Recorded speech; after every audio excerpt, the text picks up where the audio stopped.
Hello friends, আমি শুভম। কিছুক্ষণ আগে সুপারস্টার আফরান নিশোর নতুন সিনেমা দাগির টিজার ছাড়া হয়েছে। কেমন হলো টিজারটা সেটা নিয়েই কথা বলবো এই ভিডিওতে। সত্যি বলবো কেমন হয়েছে, না সত্যি বলবো কেমন হয়েছে, মন তো জিতে যায় ভাই টিজারটা, মিথ্যে কথা বলতে পারবো না। দাগি যে টিজারটা তারা বার করেছে না, টিজারটা এক কথায় ঘ্যামা হয়েছে, অসাধারণ হয়েছে। টিজারটা দেখে যেটুকু গল্প প্রেডিক্ট করা যাচ্ছে সেটুকু আমি আপনাদেরকে আগে বলে দিই।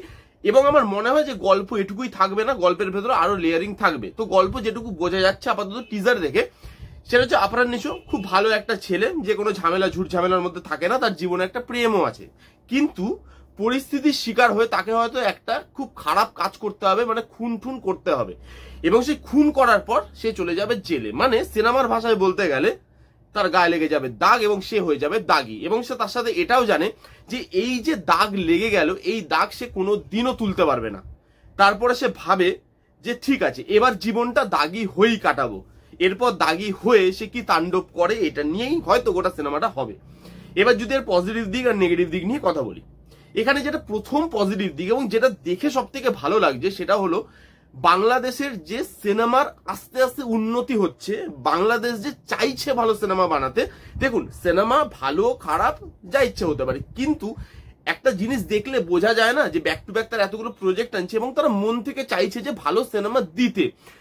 তার লুক অ্যান্ড ফিল কিন্তু খুব ভালো। তারা যে সিনেমার প্রতি টাকা লাগাচ্ছে, তারা যে সিনেমার প্রতি লগ্নি করতে চাইছে, সেটা কিন্তু দেখে বেশ ভালো লাগছে। কারণ বাংলাদেশের যা মার্কেট, বাংলাদেশের যা বাজেট, সেই অনুযায়ী দাগির যে আপনি প্রোডাকশন ভ্যালুটা দেখছেন সেটা কিন্তু যথেষ্ট হাই।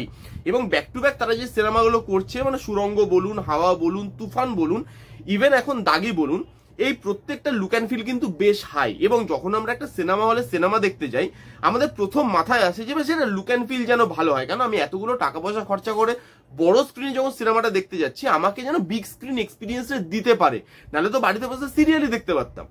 কিন্তু বড় স্ক্রিন যাতে এক্সপিরিয়েন্সটা আমাকে দিতে পারে, সেই জিনিসটা আমাদের প্রথমে মাথায় থাকে। এবং এখানে কিন্তু বিগ স্ক্রিন একটা এক্সপিরিয়েন্স থাকবে। এখানে যেভাবে টিজারটাকে ডিজাইন করা হয়েছে, তার যা লুক অ্যান্ড ফিল, তার যা টেকনিক্যালিটি, সেটা কিন্তু যথেষ্ট ভালো লাগছে। টাকা পয়সা ঢালা হয়েছে সেটা কিন্তু বোঝা যাচ্ছে। এবং বাংলাদেশ যে চাইছে ভালো সিনেমা করতে, লোককে বেটার কিছু প্রোভাইড করতে, সেটাও কিন্তু আস্তে আস্তে বুঝতে পারা যাচ্ছে। এর সাথে বিজিএম দেখুন, টিজার ট্রেলার এগুলো খুব ছোট হয়, জাস্ট একটা মুভির ব্যাপারে হাইপ তৈরি করে। এই হাইপটা তৈরি করতে গেলে এই বিজিএমটা কিন্তু খুব বড় একটা ভূমিকা নেয়। এখানে যে বিজিএমটা ইউজ করা হয়েছে সেটা ভালো, পাওয়ার প্যাকড একটা বিজিএম, পাওয়ারফুল টিজার। সেই পাওয়ারফুল টিজারের সঙ্গে যখন ওখানে পাওয়ারফুল বিজিএম মিক্স হচ্ছে, সেটা দেখতে ভালো লাগছে। টিজারটাকে আরেক ধাপ ওপরে নিয়ে যাচ্ছে, যে মোমেন্টস গুলো তৈরি করতে পারছে, ওই যে কি মোমেন্ট গুলো বা গুজবাম মোমেন্ট গুলো, ওই হাইপ মোমেন্ট গুলো কিন্তু এখানে বিজিএমটা বেশ ভালো তৈরি করতে পারছে। টিজারের মধ্যে বিজিএম এর কাজ যথেষ্ট ভালো। আফরান নিশোর ব্যাপারে কি বলবো, বাংলাদেশের যারা সো কল্ড সুপারস্টার, যাদেরকে সুপারস্টার বলা হয়, তাদের থেকে আফরান নিশো বেশ ভালো। এবং মানে এখন তো আফরান নিশো বড় সুপারস্টার, তো আফরান নিশোকে কিন্তু আমার যথেষ্ট ভালো লাগে। তার স্ক্রিন প্রেজেন্স থেকে শুরু করে, তার সোয়াগ থেকে শুরু করে, তার ডায়লগ ডেলিভারি থেকে শুরু করে, তার ম্যানারিজম, তার মধ্যে হিরো হিরো ব্যাপার আছে, তাকে বড় স্ক্রিনে হিরো মানায়। এখানে আফরান নিশোকে দেখতে ভালো লেগেছে, বড় বড় চুল, সেই লুকটাতে ভালো লাগছে। যখন সে অ্যাকশন করছে, সেই অ্যাকশনেও কিন্তু তাকে দেখতে ভালো লাগছে। তার সঙ্গে আছে তমা মির্জা, এবং তাকেও দেখতে ভালো লাগছে। কেমিস্ট্রি কতটা ভালো ওয়ার্ক করে সেটা মুভি না এলে মানে বলাটা খুব মানে কঠিন, অসম্ভব। তো সেখানে দুজনের কেমিস্ট্রিটা ভালো হওয়াটা জরুরি। এখানে টিজারের মধ্যে খুব একটা কেমিস্ট্রি নিয়ে কথা বলা যাবে না, কারণ মানে এই টিজারটার মধ্যে খুব একটা কেমিস্ট্রির ব্যাপারটা বোঝা যাচ্ছে না। আশা করবো ভালো হবে, বাট আফরান নিশোকে দেখতে খুব ভালো লাগছে। তার অ্যাকশন সিকোয়েন্সেস, তার ডায়লগ ডেলিভারি, গলার ভয়েস, এগুলো খুব ভালো। এবং তার সাথে টিজার কাটিংটাও ভালো হয়েছে।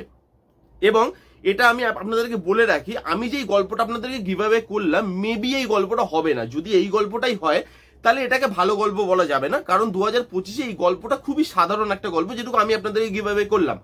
আমার মনে হয় গল্পের মধ্যে অনেক লেয়ার থাকবে, গল্পের মধ্যে অনেক আপস অ্যান্ড ডাউন থাকবে। এর মধ্যে ইমোশন, ড্রামা, অ্যাকশন, লাভ, কমেডি, এই সমস্ত জিনিস দিয়ে এই সিনেমাটাকে মেকিং করা হবে বলে আমার মনে হচ্ছে। এবং এখানে যেভাবে টিজারটাকে কাটিং করা হয়েছে, যদি এটাই গল্প হয়, তাহলে তো ভাই বলবো যে গল্পে কিছুই ছিল না, এবং সেটা একটা মানে খুব সাধারণ একটা গল্প। 2025-এ সেই গল্প দেখতে লোক হয়তো খুব একটা ইন্টারেস্টেড ফিল করবে না। কিন্তু এখানে টিজার কাটিং ভালো, একটা পাওয়ার প্যাক একটা ফিল আপনাকে দিচ্ছে, ওই ফাস্ট পেস ব্যাপারটা আছে। এবং গল্পটা কিন্তু লুকিয়ে রাখা হয়েছে বলে আমার আপাতত মনে হচ্ছে যে গল্প এটুকু এতটা সাধারণ হয়তো হবে না। তো সেই দিক থেকে দেখতে গেলে টিজারের কাটিং ভালো হয়েছে, ডিজাইন ভালো হয়েছে। আমি যদি বলি এক কথায়, কিন্তু আমার এই যে টিজারটা, দাগির যে টিজারটা, সেটা কিন্তু বেশ ভালো। এবং আপনি যখন একটা মাস মুভি দিচ্ছেন, সেই মাস মুভিতে ভালো ভালো ডায়লগ থাকতে হবে। এখানে যে ডায়লগগুলো আছে, যে আমি জানি একবার জেলের দাগ লেগে গেলে সেই দাগ আর কোনোদিন ওঠে না।